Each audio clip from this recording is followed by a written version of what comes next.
మీరు ఐపీఎస్గా ఫస్ట్ పోస్టింగే వరంగల్, ఆ తర్వాత నిజామాబాద్, ఆదిలాబాద్, అంటే మీరు first initial 4-5 years of your career బాగా 9 years of your career total Naxal affected ఏరియాస్లో చాలా, అది కూడా బాగా కాన్సన్ట్రేటెడ్ ఏరియాస్లో వర్క్ చేశారు ద బిగినింగ్ ఆఫ్ యువర్ కెరియర్లో. అంటే అది what kind of an experience అండి అది? ఎస్పెషల్లీ అప్పుడు ఇంకా చాలా, అప్పుడు ఇంకా naxalism was like it it's peak. yes we were there in the peak of the movement. అప్పుడున్న అధికారులు అంతా కూడా, అంటే ఎవరైతే ఎస్పీస్ ఏఎస్పీస్ పనిచేశారో అందరు చాలా అంటే ధైర్యం చేశారని నేను ఇప్పుడు, ఎందుకంటే ఇప్పుడు కొత్తగా వచ్చిన ఆఫీసర్స్కి ఆ స్టోరీస్ చెప్తే వాళ్ళు ఏదో కథలు చెప్తున్నారని అనుకుంటున్నారు వాళ్ళు. అంటే 2005 తర్వాత వచ్చిన ఆఫీసర్స్ ఎస్ఐస్ నుండి ఐపీఎస్ వరకు వారికి తెలియదు ఏమేమి ఎట్లా విధంగా పోరాడారు, ఈ ఏపీ పోలీసు ఏ విధంగా పోరాడింది ఈ ప్రాబ్లంతో, ఎట్లా సాల్వ్ చేసింది అనేది వాళ్ళకి సరిగా అర్థం కాలేదు.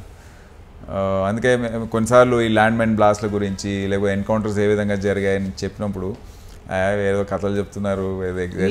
తప్పించుకున్నారు ల్యాండ్ మైన్ బ్లాస్ట్లు? నా 2-3 సార్లు అయితే నా కళ్ళ ముందే జరిగింది క్లేమోర్ మైన్ బ్లాస్ట్లు, ల్యాండ్ మైన్ బ్లాస్ట్లు. ప్లస్ మన మీద స్పెసిఫిక్గా అటాక్స్ ప్లాన్ చేశారు.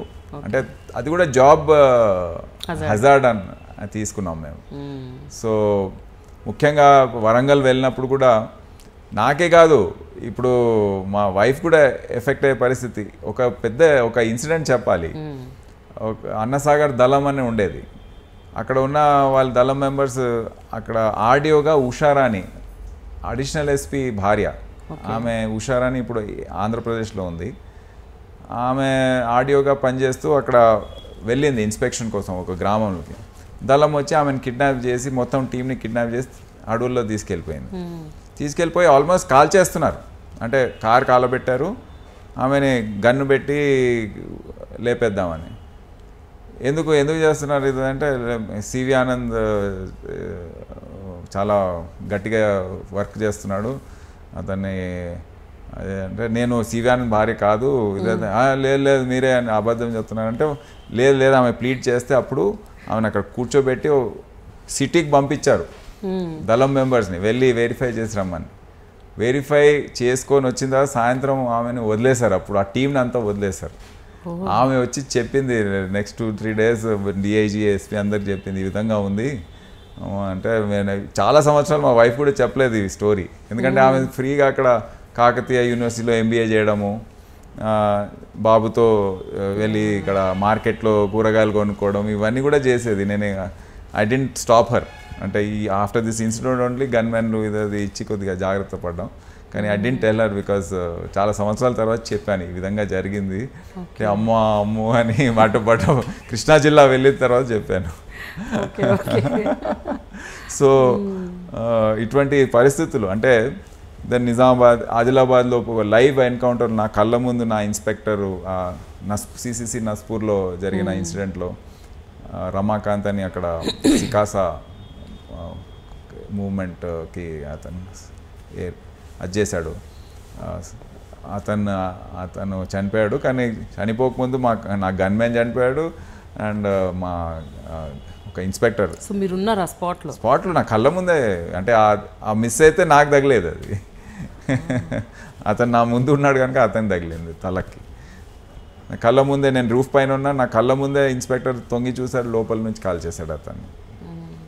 సో ఆ విధంగా ఇటువంటి ఇన్సిడెంట్స్, ల్యాండ్ మైన్ బ్లాస్ట్లో మా వాళ్ళు police station attacks, police station దాడులు చేసినందుకు మేము వెళ్ళి విజిట్ చేస్తే ఒక 10 మంది కానిస్టేబుల్స్ చనిపోయి ఉన్నారు, బుల్లెట్ ఇంజరీస్. ఎక్కడ ల్యాండ్ మైన్ బ్లాస్ట్లో మళ్ళీ పేలిపోయినప్పుడు బాడీ పార్ట్స్ అన్నీ, ఒక తల ఒక చెట్టు పైన, కాళ్ళు ఒక చెట్టు పైన, ఈ విధంగా ఇటువంటివన్నీ చూసాం.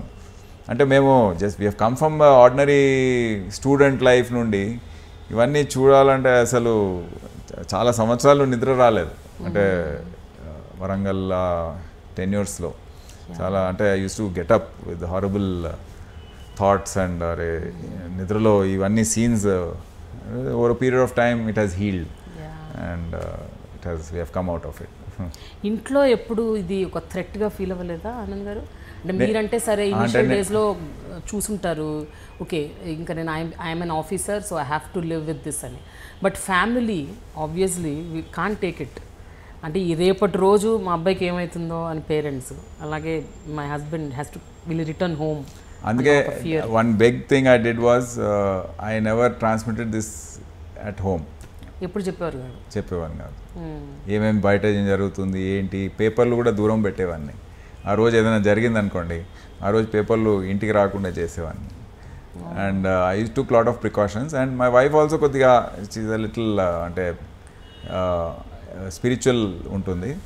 సో అంటే అంత ఫీల్ కాలేదు, అంటే ఇంత ప్రెషర్ ఉంది ఏదో నేను తెలియనివ్వలేదు ఇంట్లో. And she also didn't feel it and I took that precaution. అదొకటి.